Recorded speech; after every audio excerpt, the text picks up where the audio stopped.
আজকে সবাই এর এই অভিশাপ দেওয়া, ইনডিরেক্টলি বলো ডিরেক্টলি বলো, অভিশাপ দেওয়া দেখি কি অবাক হচ্ছ তোমরা? এটা অবাক হওয়ার কি আছে?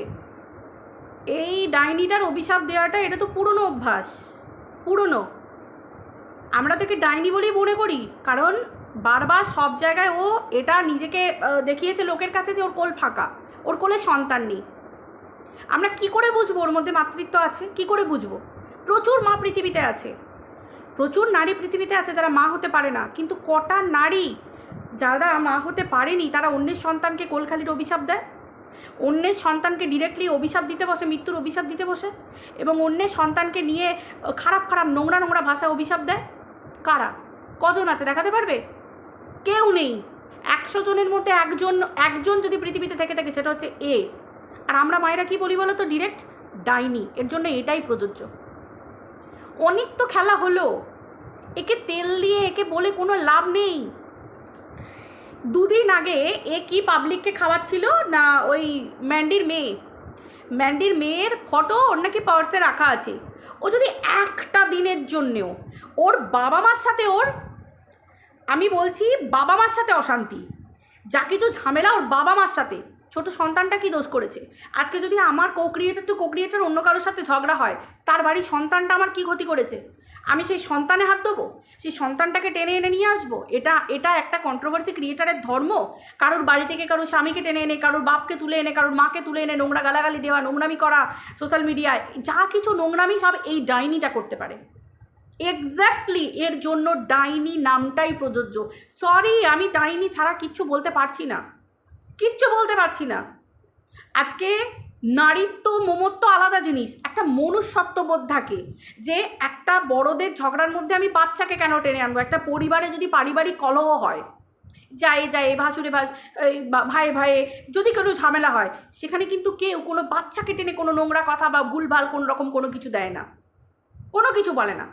বড়তে ঝগড়া হবে, যা হবে বড়কে বল, কিন্তু ডিরেক্ট বাচ্চাকে টেনে এনে অভিশাপ দেওয়া, ডিরেক্ট যাই বলো না কেন, এটা শুধুমাত্র এই ডাইনিটা পারে, ওয়াইটির ডাইনি। সত্যি বলছি, এই ওয়াইটিতে না এলে, ওয়াইটিতে যে জলজ্যান্ত ডাইনি ঘুরে বেড়ায়, আমি সত্যি জানতে পারতাম না। আর এটা এর পুরনো স্বভাব।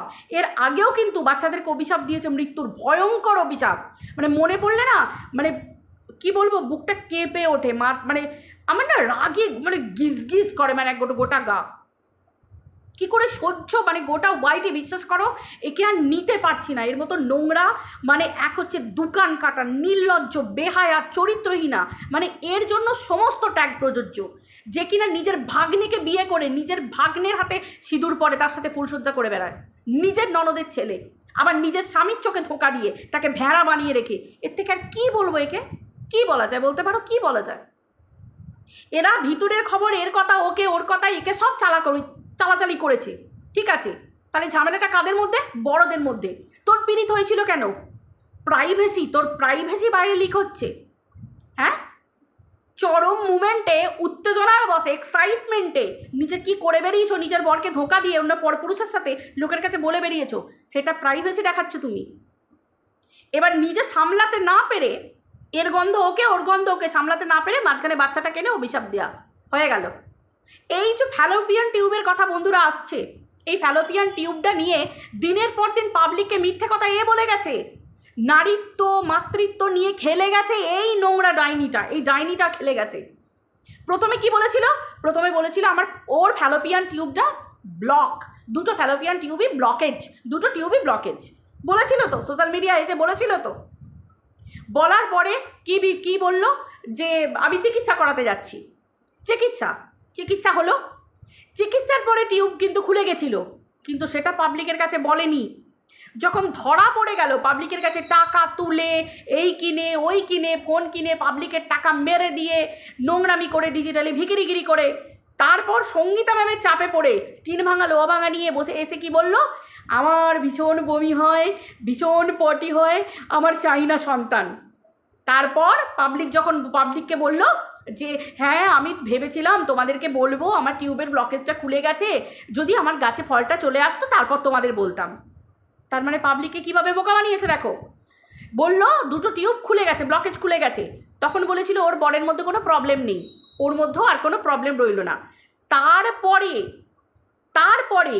ফ্ল্যাটকাণ্ড ঘটানোর আগে কি বললো? ফ্ল্যাটকাণ্ড ঘটানোর সময় কি নোংরামি করে বেরিয়েছে, ফ্ল্যাটে গিয়ে থেকেছে, বুঝতেই পেরেছো ঘটনা ঘটিয়েছে নোংরামি। এখন তো বুঝতে পারছো ভাগ্নের সাথে বাটলি নিয়ে ফ্ল্যাটকাণ্ড ঘটিয়েছে। তার মানে তখন কি বললো? যে ঘরে অনেক কিছু টুকটাক হয়েছে, পার্টিকুলারলি ওদের দুজনের মধ্যে সব কিছু ঠিক থাকা সত্ত্বেও ওর টিউব খোলা, ওর দুটো টিউবের মুখই খুলে গেছে, তারপরে ওর হাজব্যান্ডেরও কোনো প্রবলেম নেই, তারপরেও টুকটাক হচ্ছে, তার জন্য ওদের বাচ্চা কাচ্চা আসছে না। 6 মাসের ওপর ওরা বাইরে গিয়ে ফ্ল্যাটে থেকে ট্রাই করবে, 2 মাসও হলো না ফ্ল্যাটের মধ্যে থাকলো। ফ্ল্যাটকাণ্ড তোমরা বুঝেই গেছো কি ঘটনা, পাবলিককে মিথ্যে বলা হলো, দিয়ে চলে এলো। আসার পরে আজকের ভিডিওতে বলছে ওর নাকি প্রবলেমটা ওর মধ্যেই আছে। তাহলে কতটা মিথ্যে কথা, মানে একটা নারী মা হতে পারছে না সেটাকে নিয়ে পাবলিককে কী হারে মিথ্যে কথা। আজকে যে নারীত্বের নাম করে, মাতৃত্বের নাম করে বরকে, নিজের বরের চোখে ধোঁকা দিয়ে, নিজের পরিবারের চোখে ধোঁকা দিয়ে, সন্তান সম ভাগ্নের হাতে সিঁদুর পরে, ফুলসজ্জ করে তার সাথে, শাঁখা সিঁদুর পরে খেলা করে বেড়ায়, নোংরামি করে বেড়ায়, সে সন্তান নেবে? এটা তোমরা বিশ্বাস করছো? সিরিয়াসলি তোমরা বিশ্বাস করছো সে সন্তান নেবে? একটা সন্তান মানে কতটা রেসপন্সিবিলিটি বুঝতে পারছো? কত কিসে আটকায় বুঝতে পারছো? পিছু টান নারীরা আটকায় কিসে? স্বামী সন্তানে। স্বামীর কথা বাদ দাও, সন্তানে আটকায়। মা হয়ে গেলে মাতৃত্বে সন্তানের টানে আটকায় একটা নারী। তোমাদের মনে হয় যে কোলে সন্তান থাকলে ওই নোংরামিগুলো করতে পারবে, কন্টিনিউ রাখতে পারবে? একটা সন্তান হলে এমনিতেই বলে যে আর মেয়েদের কি আছে, মেয়েদের সবই, আর মেয়েদের কিছু নেই একটা বাচ্চা হয়ে যাবার পরে। তো সেই জিনিসটা তো ধরে রাখতে হবে, আর সেই ধরে রাখাটার নাম কি? নোংরামি। সেটাকে ধরে রাখার জন্যই সব আটো করে রাখছে, কারণ এই নোংরামিগুলো করবে বলে। কারণ সন্তান হয়ে গেলে তার মায়েদের সেই ফিটনেস থাকে না, ফিটনেসটা থাকতে হবে তো আকৃষ্ট করার জন্য, তাই না? যেটা অকপটে পাবলিকের কাছে স্বীকার করছে। তাহলে কতটা নোংরা চিন্তা করতে পারছো? আজকে বড়তে সব কিছু হচ্ছে, মাঝখান থেকে কি করলো? এই ম্যান্ডির বাচ্চাটাকে তুলে এনে, স্যান্ডি কিন্তু বলেছিল যে তুই আমার সন্তানকে নিয়ে কোনো কথা বলবি না, তুই সন্তানকে নিয়ে। এই ফ্যালোপিয়ান টিউবের কথাটা কি করে এলো? ফ্যালোপিয়ান টিউবের কথাটা এলো এই কারণেই এলো, যখন বারবার বলছে যে তোর বইয়ের দেখবে যা কতজন পুরুষ, কতজন কি নোংরামি করে বেরিয়েছে, তখন বলল যে তোর ফ্যালোপিয়ান টিউব ব্লকেজ কেন, তুই নোংরামি করে বেরিয়েছিস। স্যান্ডি এই কথাটা বলেছিল। স্যান্ডি তার পরিপ্রেক্ষিতে এই কথাটা বলেছিল, কারণ তার স্ত্রীকে আক্রমণ করা হয়েছিল সেই 3-4 বছরের আগের পুরনো ঘটনা তুলে তুলে, নতুন কিচ্ছু নেই, সেই পুরনো ঘটনা তুলে তুলে দিয়ে কি বলল? বাচ্চাটার কথা তুলে দিল।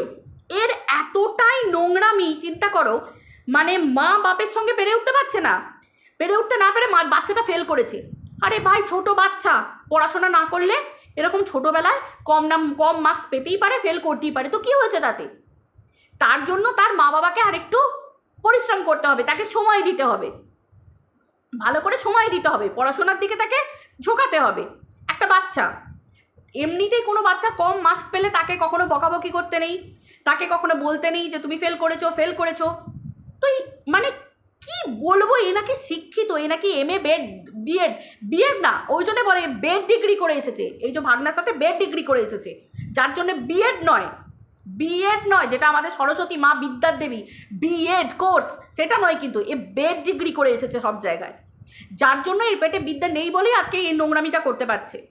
মানে মা বাপের মধ্যে কন্ট্রোভার্সি হচ্ছে, তাদের সঙ্গে না পেরে উঠে সন্তানটাকে নিয়ে চলে এলো, তোর সন্তান ফেল করেছে। কেন তুই সন্তানকে ধরে টানবি কেন? তোর পুরনো স্বভাব সন্তান ধরে টানা না, পুরনো স্বভাব। ক্ষমতা লড়ার নেই। প্রথম দিন তোর বাড়ির পোষ্যটাকে নিয়ে কে বলেছিল? কেউ বলেনি। তুই স্যান্ডি ম্যান্ডির পোষ্যকে নিয়ে টেনে প্রথম কথা তুলেছিলিস, মানে একটা পোষ্যকে পর্যন্ত এনে জ্যোতিষীকাণ্ড ঘটিয়ে পোষ্যটাকে পর্যন্ত বিদায় করতে চলেছিল। এতটা নোংরা, আমার কাছে প্রমাণ আছে, জলজান্ত প্রমাণ আমার কাছে। এ পোষ্যটাকে বলে এ সন্তান, বলছি না, বিশ্বাস করো বন্ধুরা, এর মানে আমি কি বলবো বন্ধুরা, বিশ্বাস করো, মানে এর মুখে পোকা পড়া উচিত। এই নোংরা মহিলাটার মুখে পোকা পড়বে একদিন, মিলিয়ে নিও। এ কন্টেন্ট করে হাতে তুলে দিয়েছিল পাবলিকের কাছে। আমাকে পরিষ্কার, আমার কাছে সেই মেসেজ আছে, আমার কাছে সেই চ্যাট আছে, হোয়াটসঅ্যাপ চ্যাট আছে, যেখানে ও বলেছে যে কন্টেন্ট হিসেবে ছুড়ে দিলাম, খাক এখন ওরা কন্টেন্ট করে। তার মানে চিন্তা করো, নিজের পোষ্যটাকে পর্যন্ত কন্টেন্ট হিসেবে পাবলিকের কাছে দিয়ে দিয়েছে। যদি মা হয়, কোনো মা সন্তানকে কন্টেন্ট হিসেবে ব্যবহার করতে পারে? কোনো দিন পারে না। তার মানে বুঝতে পারছো, এই একটা ডাইনি, জলজান্ত একটা ডাইনি, যার জন্য একটা ছোট বাচ্চাকে পর্যন্ত, একটা বাচ্চাকে অ্যাবিউজ করে যাচ্ছিস তুই দিনের পর দিন। তোর সাহসকে দিয়েছে একটা বাচ্চা, একটা শিশু মনে কতটা প্রভাব পড়ে। সে বুঝবে যে সে ফেল করেছে, তাকে নিয়ে লোকে খিল্লি ওড়াবে। আর 5টা পাবলিক যারা শত্রু থাকে, বাইরের লোক থাকে, দেখলেই বলবে এ বাবা তোর মেয়ে ফেল করেছে, এরকম মানে বাজে জিনিস চলে যাবে এই জিনিসগুলো শিশু মনে। সেইটুকু জ্ঞান বুদ্ধি পর্যন্ত সেন্স নেই। কন্ট্রোভার্সি করতে বসেছে, লোকের পিন্ডি চটকাতে বসেছে, মানে আন্ডা বাচ্চা বুড়ো সবাইকে খেয়ে ছাড়বে, সবাইকে। ঠিক যেমন নিজের বাড়ি নিজের শ্বশুর বাড়িতে জল জ্যান্ত মানুষ দুটোর মৃত্যু কামনা করছে যে শ্বশুর শাশুড়ি কবে মরবে তবে ওপরের ঘরে যাবে। ভাই এ কি? এ তো পুরো জল জ্যান্ত ডাইনি, মানুষকে খেয়ে নেবার মতো। এ নাকি 2 দিন আগে ঢং দেখাচ্ছিল। এর মধ্যে যদি এতটুকু মমত্ববোধ, নারীত্ববোধ থাকতো না, এ যে ওই ম্যান্ডির মেয়েকে দেখিয়ে, এই জন্য মানুষ বলে পাবলিক দেখিয়ে ওকে একটা জামা দিয়েছে, ওকে নাকি জড়িয়ে ধরেছে, মাসি, বাবারে মাসি বলে ডেকেছে। মাসি মাসি, তুই মাসি? তুই একটা জলজ্যান্ত ডাইনি রে, তার থেকে বড় কিচ্ছু নোস, কিচ্ছু নোস। ক্ষমতা আছে কন্ট্রোভার্সির মতো কন্ট্রোভার্সি করার, কোনো দিনই থাকেনি। শুধু ভিতরের কথা নিয়ে এসে আক্রমণ, শুধু দিনের পর দিন আক্রমণ। আর এই কারণ জানে যে স্যান্ডির দুর্বল জায়গা হচ্ছে তার মেয়ে, শুধুমাত্র স্যান্ডিকে পোক করে যাওয়া। কারণ এ তো নির্লজ্জ, দোকান কাটা, এর কিচ্ছু নেই। আর বাড়ির যে ভেড়াটা, তার তো কিচ্ছু নেই। একটা ভেড়া, ওটা বাড়ির পুরুষ। এত কিছু জানার পরেও যে নিজের স্ত্রীকে সামলাতে পারে না, যে নিজের দিদির ছেলের সাথে শুয়ে বেড়াচ্ছে, ফুলসহ্য করে বেড়াচ্ছে, তারপরেও ভেড়া খাইয়ে দিচ্ছে এই এই এই ডাইনিটাকে। এরপর আমরা কি আশা করব? বাইরের লোকেরা কি আশা করব? কিছু হবে? কিচ্ছু হবে না। এর দোকান কাটা, এর কিচ্ছু যায় আসে না, এর কোনো পিছুটান নেই, এর কেউ নেই। ও নিজে আত্মসুখী, ঠিক আছে? যে নিজের স্বামীকে বিক্রি করে দিয়েছে, নিজের সব বিক্রি করে দিয়েছে, নিজের ইজ্জত বিক্রি করে দিয়েছে। কি থাকে গো একটা মানুষের? কি থাকে? মান, ইজ্জত, আত্মসম্মান, এইগুলোই তো থাকে মানুষের। সেটা পর্যন্ত সব খুইয়ে দিয়েছে। এর কাছ থেকে আর কি আশা করবে তোমরা? এই লোকের সন্তানের মৃত্যু কামনা, অভিশাপ, ইনডিরেক্টলি এই যে এইরকম ধরনের, যে আমার মতো তুই হ, এই রকম ধরনের। সত্যি শকুনের অভিশাপে যদি সত্যি ভাগাড়ে গরু মরতো না, শকুনের অভিশাপে যদি সত্যি ভাগাড়ে গরু মারা যেত, তাহলে না প্রতিদিন ভাগাড়গুলো ভরে থাকতো গরুতে। কিন্তু না, কখনো হয় না। মা ভগবতী তারও কপালে ভগবান আয়ুলিকে রেখে দিয়েছে, কোনো শকুনের অভিশাপে কাজে লাগে না, ঠিক আছে? তেমনি প্রত্যেকটা বাচ্চা প্রত্যেকের মায়ের কোল আলো করে সুস্থ নিরোগ হয়ে বেঁচে থাকবে, এমনকি তারা সুস্থভাবে তারাও তাদের ভবিষ্যৎ প্রজন্ম দেবে। তোর মতো শকুনের অভিশাপে কিচ্ছু হবে না রে, কিচ্ছু হবে না। মানে তোকে শকুন বললে শকুনদেরকে অপমান করা হবে, মানে তোকে ডাইনি ছাড়া আর কিছু বলা যায় না, বিশ্বাস কর। আমি তোর নাম রেখেছি ডাইনি, না হলে দিনের পর দিন এইভাবে। ওর তো পুরনো রেকর্ড, বাচ্চাদেরকে এরকমভাবে নিয়ে বলা, ওর পুরনো রেকর্ড। এটা নতুন কিছু না। কি বলবে? এর থেকে কেউ আশা করো এর মান, ইজ্জত কিচ্ছু নেই। পুরো এর তো জন্মের পরিবেশটাই ওই রকম ধরনের। না হলে কখনো নিজের বাপের বাড়ির পরিবার, সেই ভয়েস পর্যন্ত শুনেছো, নিজের বাপের বাড়ির পরিবার কখনো দাঁড় করিয়ে, মানে নিজের জামাইকে ধোঁকা দিয়ে, কোনো বাপমা কোনো দিন জামাইয়ের ভাগ্নের সাথে নিজের মেয়ের রিং সেরিমনি করতে কখনো সমর্থন করে? গোটা পরিবার। তাহলে কীরকম নোংরা পরিবার দেখেছো? দালালিগিরি করছে, গোটা পরিবার মেয়ের দালালিগিরি করছে। ছি, ঘৃণ্য এটা। মানে সত্যি বলছি, বিশ্বাস করো, মানে ভগবানের প্রতি না এক এক সময় রাগ হয়ে যায়। ভগবানের প্রতি মানে এক এক সময় না, মানে বিতৃষ্ণা এক এক সময় সত্যি এসে যায় যে এত কিছুর পরেও এ কী করে টিকে আছে এত কিছুর পরেও। আবার ভাবি যে না, কর্মফল তো পাচ্ছে, কিন্তু ও নির্লজ্জ, ও ঘৃণ্য, ও বেহায়া, ওর কোনো লাজ লজ্জা নেই, যার জন্য প্রতিদিন সকাল হলেই ওয়াইটিতে মুখ দেখাতে চলে আসে। টাকা, ঘন্টার পর ঘন্টা ভিডিও করছে, শুধু টাকা নেবে, টাকা। ওই টাকায় কি করবি? তো আছেটা কি করবি? লোককে অভিশাপ দিচ্ছে, ভাবছে যে লোককে অভিশাপ দিয়ে বিরাট পুণ্যি কুড়াবে। জিরো, তুই না নাথিং, জিরো। সারা দিনের শেষে মুখে আয়নাটায় দেখবি তোর কিচ্ছু নেই, তুই একটা জিরো। ঘেন্না।